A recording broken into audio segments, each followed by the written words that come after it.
Hi friends, March 20 மற்றும் 21ஆம் தேதிக்கான current affair பார்க்கலாம். ஏற்கனவே உள்ள கரண்ட் அஃபேர் வீடியோ எண்டு ஸ்க்ரீனில் இருக்குது, வேணுங்கிறவங்க செக் பண்ணி பாருங்கள். இப்போ கொஸ்டினுக்குள்ளே போகலாம்.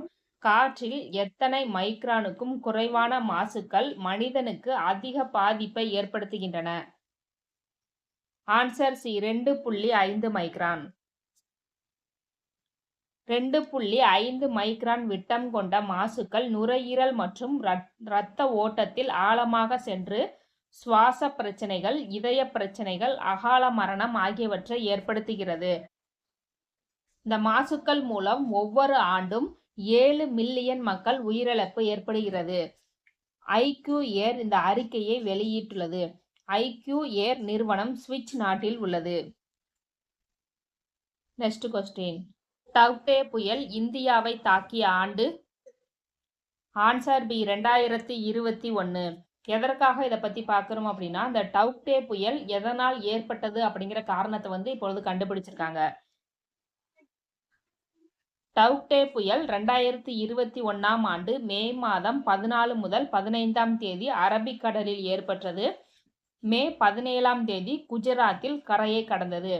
டவ்தே புயலில் 421 கிராமங்கள் பாதிக்கப்பட்டன. இதில் 120க்கும் மேற்பட்டோர் உயிரிழந்தனர். டவ்தே புயலில் P-305 என்ற மும்பையைச் சேர்ந்த படகு விபத்துக்குள்ளாகியது. இதில் 261 பயணிகளில் 71 பயணிகள் உயிரிழந்தனர். இந்த கப்பலின் கேப்டன் ராகேஷ் பல்லவ் காணாமல் போனதாகவும் அறிவிக்கப்பட்டது. INCOIS Indian national centre for ocean information, தேசிய கடல் தகவல் சேவை மையம் இது எதற்காக இந்த புயல் ஏற்பட்டது அப்படிங்கிற காரணத்தை வெளியிட்டிருக்காங்க. எதற்காக அப்படின்னா, நடுத்தர வளிமண்டலத்தில் ஈரப்பதம் அதிகமாகவும் கடலின் வெப்பத்திறன் இயல்பை விட அதிகமாகவும் இருந்ததுதான் இந்த புயல் ஏற்பட அதிக காரணம் என்று வெளியிட்டுள்ளனர். இந்த தேசிய கடல் தகவல் சேவை மையம் புவி அறிவியல் அமைச்சகத்தின் கீழ் செயல்படுகிறது. கடல் தகவல் சேவை மையம் 1999ஆம் ஆண்டு பிப்ரவரி 3ஆம் தேதி நிறுவப்பட்டது. தெலுங்கானா மாநிலம் ஹைதராபாத்தில் தேசிய கடல் தகவல் சேவை மையம் அமைந்துள்ளது. நெக்ஸ்ட் கொஸ்டின், 2026ஆம் ஆண்டு எத்தனையாவது கால்பந்து உலகக்கோப்பை நடைபெற உள்ளது? ஆன்சர் டி, 23வது. இந்த 23வது உலகக்கோப்பை கால்பந்து போட்டி கனடா, மெக்சிகோ, அமெரிக்கா ஆகிய 3 நாடுகளில் நடைபெறுகிறது. 2022ஆம் ஆண்டு 22வது உலகக்கோப்பை கத்தாரில் நடைபெற்றது. ஆண்டு உலகக்கோப்பையை வென்ற அணி அர்ஜென்டினாவாகும். ஃபீஃபா இந்த உலகக்கோப்பை போட்டியை நடத்துகிறது. Federation of international football association என்பதாகும். பன்னாட்டு கால்பந்து சங்க கூட்டமைப்பு. இதன் தலைமையகம் சூரிச், சுவிட்சர்லாந்து நாட்டில் உள்ளது. இந்த ஃபீஃபா 1904ஆம் ஆண்டு உருவாக்கப்பட்டது. நெக்ஸ்ட் கொஸ்டின், ஆதார் சேவையை மேம்படுத்த UIDAI இணைந்த நிறுவனம்? Answer a, gen AI. Gen AI நிறுவனத்துடன் இணைந்து ஆதார் சேவையை மேம்படுத்த உள்ளது. UIDAI என்றால் unique identification authority of India என்பதாகும்.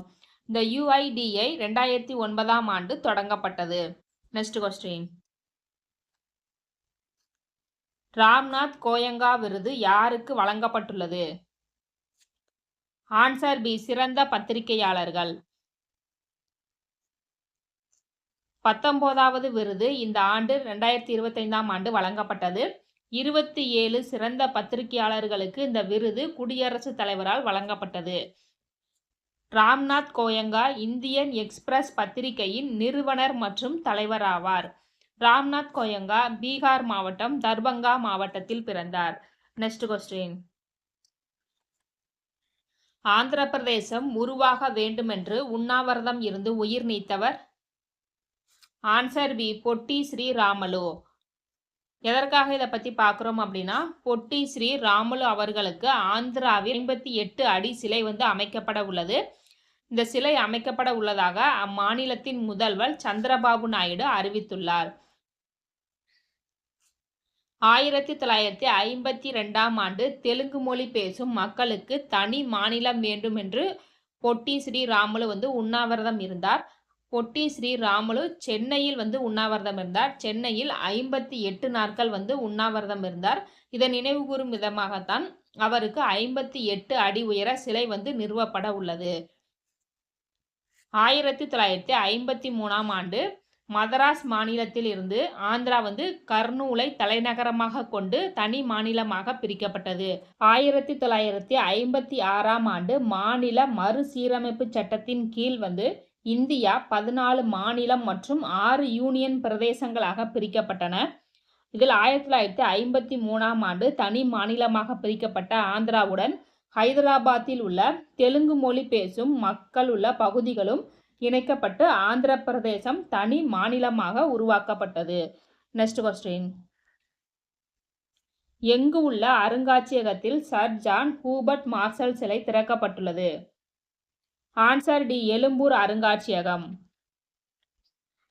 1902ஆம் ஆண்டு இந்திய தொல்லியல் கழகத்தின் தலைமை இயக்குநராக சர் ஜான் ஹூபர்ட் மார்ஷல் நியமிக்கப்பட்டார்.